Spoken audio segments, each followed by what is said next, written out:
It feels like I've been playing Resident Evil 2 forever. Capcom have got a proper little racket going with chucking it out on basically every console that would have it. And they're continuing to pump that well dry with the Resident Evil 2 remake. I'm not having a go, it's a good well.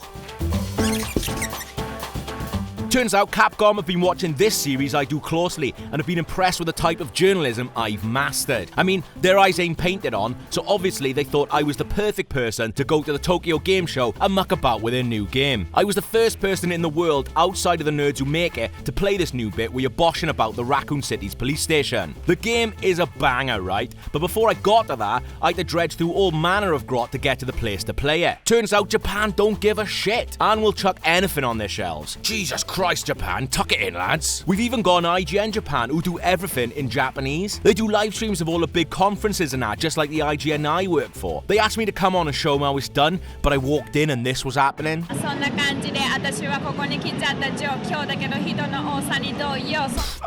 I say good luck to him. I'm a professional though and managed to get all the way to the Capcom booth for the Tokyo Game Show all by myself and have a bang on the actual game. It all kicked off in the Raccoon City cop shop where, surprise surprise, everything has gone tits up. All the police inside have gone round a bend and are either kidnapping strange looking kids or turning into zombies. It's all going on. Even though it's a remake, there's loads of new stuff in it and it doesn't feel like you're controlling a big old tank with shoulder pads no more. You can also pretty much slice up any bits of a zombie, but that means your knife takes an absolute battering. There's a really good puzzly bit in the morgue where some klepto's been killed and he's got a key lodged in his face. Obviously, when you get the key, it all goes bonkers and all the dead people are suddenly not dead anymore, as per bloody usual Capcom. And you know what? I did not handle it well. The best bit about the demo I played though was when you got to some lickers. Remember lickers? They're like if a dog had it off with a lizard, but the lizard was a man. Computer games are class, innit? I managed to take one down pretty easily, but the best bit of what I played of the Resi remake so far is that the old thing of having to properly be careful with how many bullets you pump into dead things because there's not much ammo about is back. That was always the best and also most annoying thing about the old Resident Evil games, and even though it did my absolute head in, I'm actually glad it's back and I gotta do it again. I was basically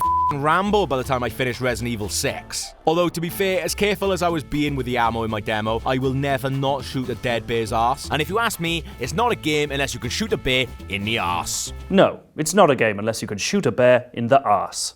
After some exploring, I found out that the chubby child catcher we saw earlier is actually the Chief Rosa. I broke into his little office to find out what's going on. I found loads of his weird trophies. I'm not being funny, right? But if my boss had a dodo corpse in his office, I'd be thinking about going to HR. I am a bit gutted some of these animals didn't get all zombied up and come back to life, but I actually don't think that's how taxidermy works. My demo ended just as I was getting somewhere with another set of mad Resident Evil doors. Who are they getting in to do these locks? Shall we give everyone a fob, boss? No, Colin. I'm going to put the key for the office in a dead man's mouth and the key for the door upstairs hidden behind a picture of two people getting off with each other. And if they can't work out that simple security system, then they shouldn't be police, should they, call? Look, I know I said it feels like I've never stopped playing Resident Evil 2, like I played it on a PlayStation, Nintendo 64, GameCube, my old man's work computer. It's been on them all. But to be honest, if you can keep lobbing off people's legs and arms and that, I say leave Capcom to it. They seem to know what they're doing. If you like that, then have a look at some wrestling stuff I did, or how about this lovely farming game? I tell you now, it's better than that f***ing Spider-Man game. Don't at me, because I've been banned from Twitter.